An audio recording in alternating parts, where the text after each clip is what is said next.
So in this course, we are having three parts. One was about concerned about the internal word. The second word is combustion, and third word is engine. So in the beginning, we will be concentrating on the word combustion, and I have referred you some of the books. In those books, the book by Mathur Sharma is one of the most appropriate books for explaining the combustion mechanism.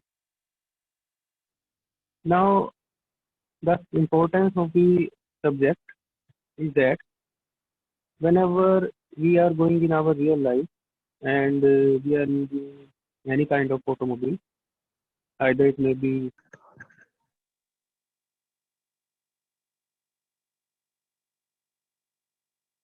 there was some interest.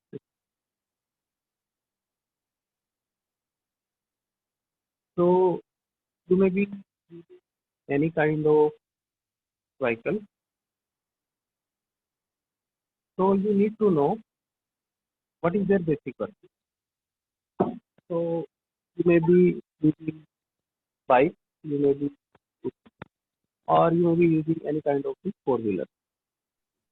Then you need to know how the vehicles are working. इन सभी बाइकों बात कर रहे हैं note कर देते हैं अभी सर को होस्ट ने मुझे कर दिया ओ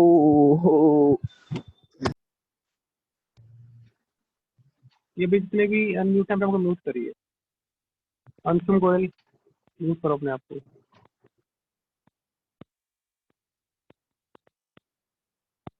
So the important thing or the important point to which we need to concentrate is the combustion. जो स्टूडेंट रोल नंबर या नाम से एंट्री नहीं करेंगे तो मैं उनको एडमिट नहीं कर रहा हूँ. एक दो स्टूडेंट्स ऐसे हैं जो अपने नाम से एंटर कर रहे हैं तो रोल नंबर जरूर लगा लें. ठीक है, तो एक दो ऐसे हैं जिनका कोई नाम नहीं, तो I am not giving them to entry. तो अगली बार से आप जब भी एंटर करें तो अपना नाम या रोल नंबर लिख लें. तो अब सबसे पहले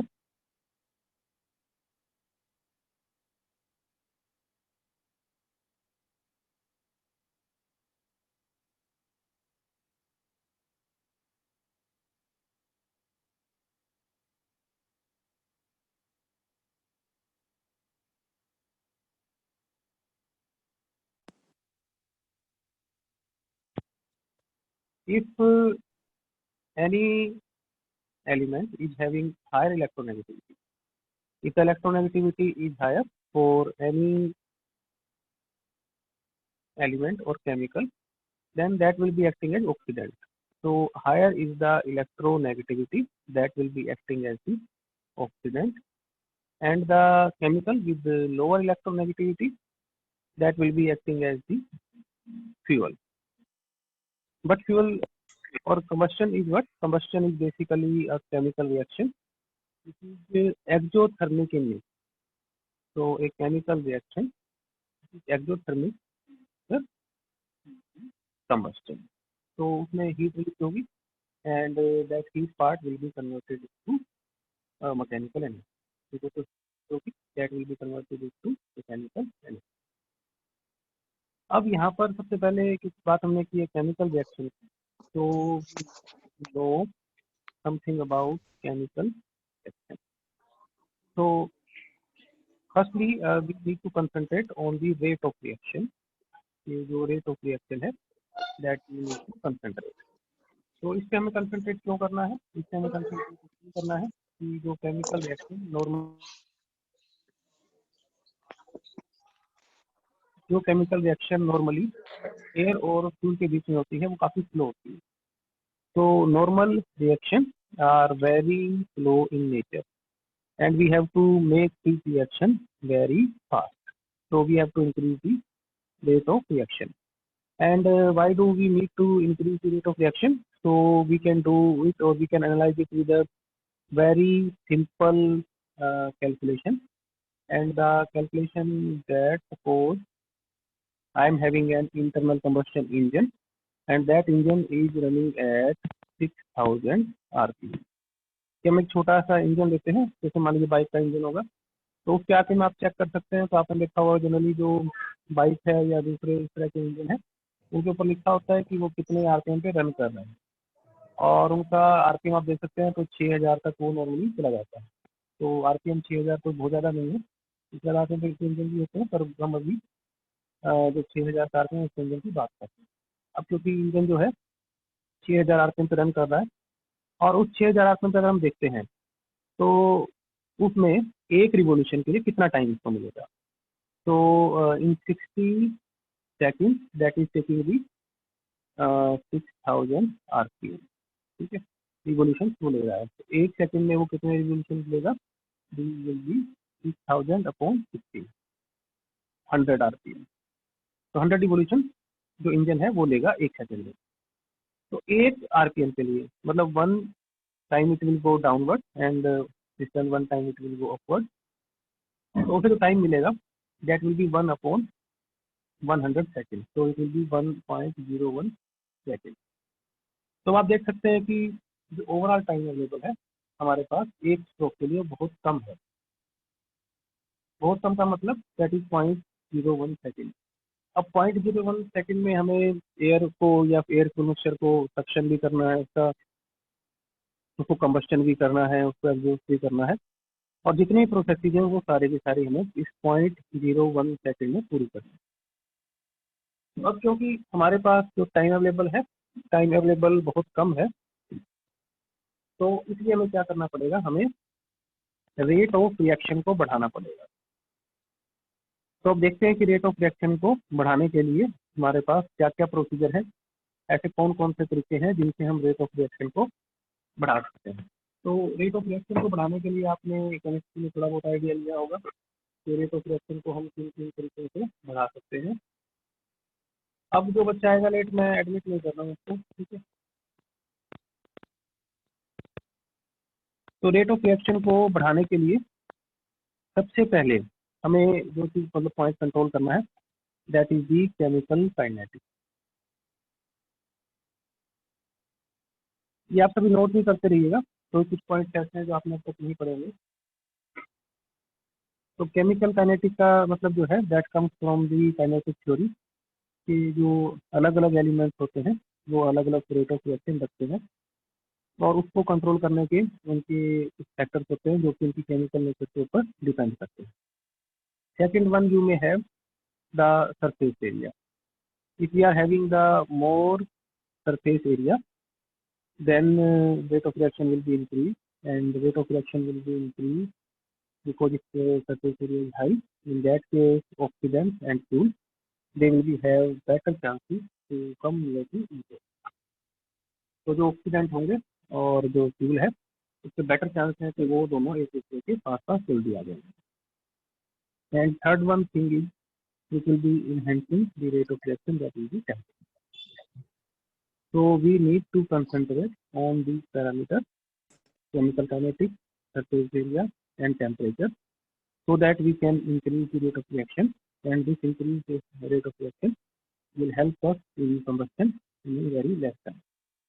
तो क्योंकि कंबस्शन के लिए हमारे पास समय बहुत कम होगा, तो उस टाइम में हम कंबस्शन कर पाए, कंबस्शन कंप्लीट हो पाए, तो इस प्रोसेस को इंश्योर करने के लिए हमें केमिकल काइनेटिक्स, सरफेस एरिया और टेम्परेचर, इन सब फैक्टर्स को ध्यान में रखना होगा, इन सब फैक्टर्स को करना पड़ेगा। So at this point, if you are having any question, tell me now.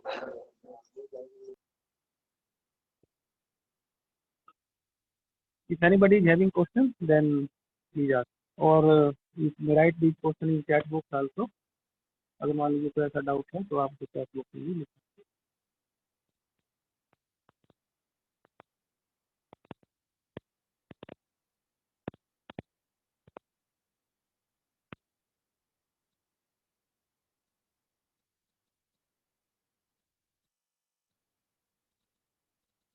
ठीक है, अगर if there is no question, then we may proceed further. Now again we come to the fuel part. First we will see the we will discuss about the chemical kinetics and the chemical kinetics of this fuel. Generally you see that we are purchasing some petroleum. ये जो petroleum है that will be purchase, मतलब purchase का मतलब ये है it will be taken out from the earth. तो जो पेट्रोलियम होता है वो जमीन के नीचे मिलता है। तो इसके बनने के बारे में आपको छोटा सा वो बताता हूँ क्यों बनता है। Petroleum is a hydrocarbon, hydrocarbon. तो दिस काइंड ऑफ हाइड्रोकार्बन जो कि पेट्रोलियम के अंदर पाया जाता है, this comes from living being, जो जीवित ऑर्गेनिज्म होते हैं उनसे ये आता है। जैसे ये समुद्र है, समुद्र के अंदर लाखों तरह के जीव होते हैं, और आपको पता है कि जितने भी लिविंग बीइंग्स हैं they are made from hydrogen plus carbon plus oxygen. जैसे ह्यूमन बीइंग है तो वो भी कार्बन, हाइड्रोजन और ऑक्सीजन से मिलकर बना हुआ है। तो जितने भी ह्यूमन बीइंग्स हैं और जितने भी लिविंग बीइंग्स हैं they all are being made from the hydrocarbon. तो अब जो ये लिविंग बीइंग्स हैं these are made from the complex hydrocarbon. जो ये हाइड्रोकार्बन होते हैं इनके अंदर they are of the complex nature. Complex nature का मतलब ये है कि इनके अंदर जो बॉन्डिंग होती है थोड़ी सी कॉम्प्लेक्स टाइप की। फिर क्या होता है कि ये हाइड्रोकार्बन जिनके अंदर लिविंग बीइंग्स के अंदर थे वो अर्थ के नीचे दब गए, यानी बरिड हो गए।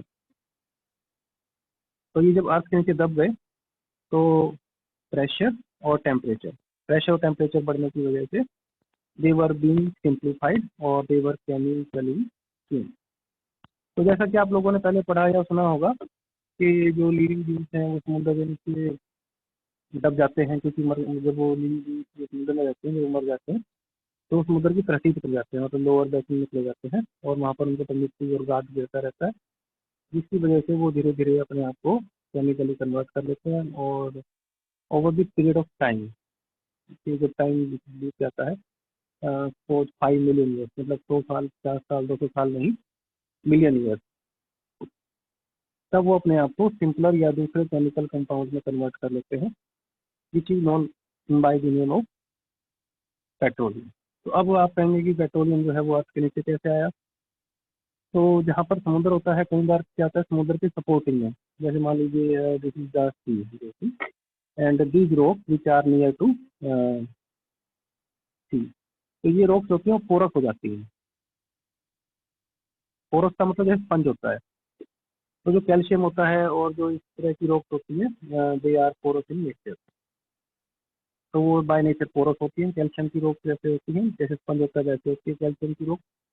तो फिर जो पेट्रोलियम होता है उस रॉक में सीपेज करते हैं, मतलब धीरे धीरे उसमें क्रैक होते हैं उनमें से, वो धीरे धीरे एंटर करता है और over the period of time, मतलब मिलियन ईयर्स में वो अर्थ के नीचे आ जाता है। तो अब जो पेट्रोलियम है तो अर्थ के नीचे आ गया, अर्थ के नीचे से फिर उसको ड्रिल कर, जैसे हम सिंपल एक लोहे को दूसरे पार्ट को ड्रिल करते हैं उसी तरह से उसको ड्रिल किया जाता है और ड्रिल करके ऑयल को निकाला जाता है। तो इसमें आप ये भी देख सकते हैं कि हम आज के टाइम सिर्फ क्या है कि कंप्यूटर की तरफ ज़्यादा सोच रहे हैं कि कंप्यूटर होना चाहिए, कंप्यूटर में चाहिए। तो ऐसा नहीं है, उसके अलावा बहुत सारी टेक्नोलॉजीज हैं जिनके ऊपर हमें कंसंट्रेट करना होगा। अगर हम मान लीजिए पेट्रोलियम की ही बात करें तो इसमें ड्रिलिंग टेक्नोलॉजी है, ट्रांसपोर्टेशन टेक्नोलॉजी है, पाइपिंग जिसको बोलते हैं, फिर इसको ट्रांसपोर्ट करना पड़ेगा तो पाइपिंग का ध्यान रखना पड़ेगा। फ्रैक्शनल डिस्टिलेशन करेंगे तो केमिस्ट्री का ध्यान रखना पड़ेगा, और कुछ प्रोसेस इसके मैकेनिकल भी रहेंगे। तो एक तरह की कोई भी चीज़ है जो कि इकोनॉमिकली वायबल है या इकोनॉमिकली उसको निकाला जा रहा है, उसको प्रोसेस किया जा रहा है, तो इसका मतलब उसमें बहुत सारी प्रोसेस इन्वॉल्व हैं, और उसमें सिर्फ एक ही तरह की ब्रांच के इंजीनियर नहीं चाहिए, उसमें हर तरह की ब्रांच के इंजीनियर चाहिए। तो वो अलग अलग तरह के जो ब्रांच के इंजीनियर हैं उनका यही काम होता है कि भाई वो अपना जो पार्ट ऑफ वर्क है, जो उनका जॉब है, उसको देखें और उसे बेहतर बनाए, या उसको अगर बेहतर नहीं बनाए तो कम से कम जो प्रोसेस चल रहा है, जिस तरह चल रहा है, उसको अच्छे तरीके से चलाया जा सके, उसको अच्छे तरीके से मेंटेन किया जाए। तो अभी तक जो मैंने डिस्कस किया है उसमें कोई क्वेश्चन है तो बताइए।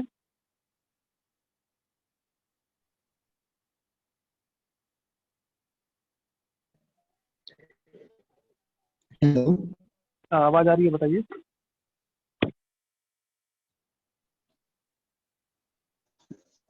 सर, एक बार टेम्परेचर के बाद वो 2-3 फैक्टर के बाद आवाज़ नहीं आ रही, आपकी आवाज़ कट रही है बीच में।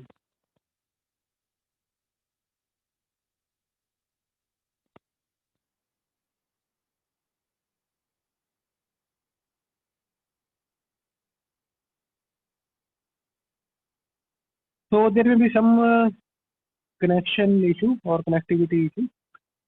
So don't worry about that. I am recording the lecture and this lecture will be available to you. अभी मैं कोशिश करूंगा कि जैसे हमारा लेक्चर खत्म होगा उसके तुरंत बाद में इसे यूट्यूब पर अपलोड कर दूंगा।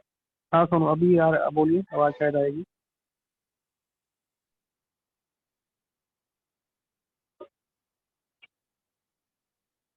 ठीक है, अगर कोई क्वेश्चन नहीं है देन वी प्रोसीड फर्दर।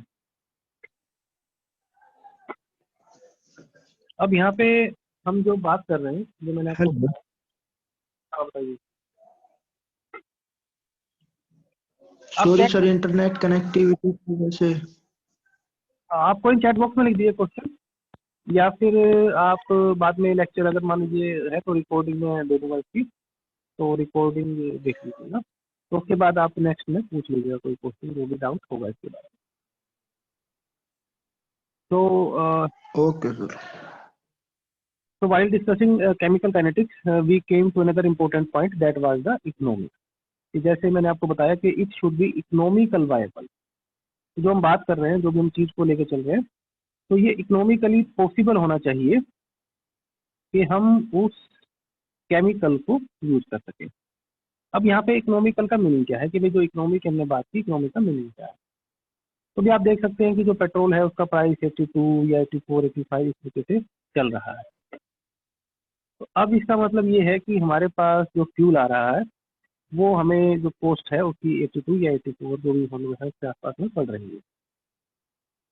तो अब क्या होता है कि जैसे मान लीजिए मैंने आपको बताया कि जो ऑयल है दैट विल बी चीप, और जो वेल्स होते हैं, जो मतलब आपने कुआं जो जमीन को खोद के बनाया है, तो ये जो वेल बोलते हैं इसको ड्रिल करके आपने बनाया है। अब वेल में से, कुएं में से पेट्रोलियम को निकाला कैसे जाता है, तो उसको निकालने के लिए, क्योंकि ये जो पेट्रोलियम होता है that is asphalt base, asphalt base chemical होता है। तो एस्फाल्ट क्या होता है, ये एक ना हार्ड जैसे चारकोल होता है, वैसे एलिमेंट होता है एस्फाल्ट। तो ये उसके ऊपर बेस्ड होता है एस्फाल्ट के ऊपर। तो जो पेट्रोलियम होता है वो काफ़ी हार्ड होता है, उसको डायरेक्टली हम नहीं निकाल सकते। तो उसके लिए क्या करते हैं, उसके अंदर पहले स्टीम या हॉट वाटर डाला जाता है ताकि ये जो पेट्रोलियम है ये थोड़ा सा लूज हो जाए।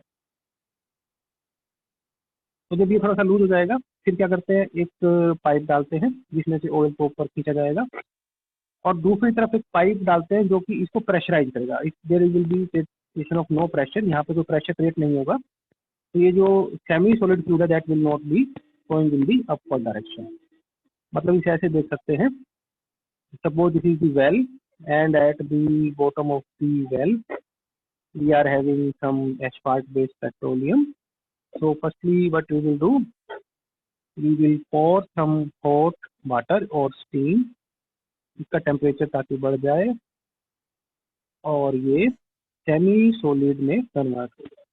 तो it will be converted into semi solid element after pouring some hot water in. And when it will be converted into semi-solid element, and one pipe will be going there, and this pipe will try to suck it up, but for that we have to create some pressure, so high pressure needs to be created. तो high pressure यहाँ पे create किया जाएगा, और इस high pressure की वजह से जो पेट्रोलियम है that will be going in the upward direction. ये पेट्रोलियम जो है that will be going in the upward direction. तो अब जब ये पेट्रोलियम मतलब बाहर आ जाएगा इस तरीके से, then it will be fractional distillation. उसके बाद उसे क्या करेंगे, सब फ्रैक्शनल डिस्टिलेशन करेंगे। फ्रैक्शनल डिस्टिलेशन के बारे में पढ़ा ना आप लोगों ने? Is there anyone who can tell me something about fractional distillation?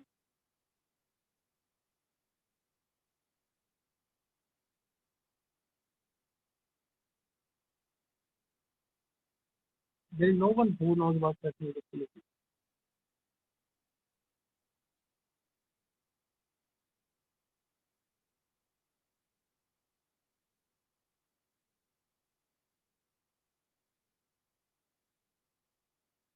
Three 3037 Divyam.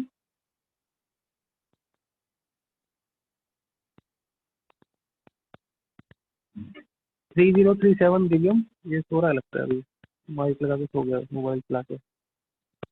3044 Himanshu,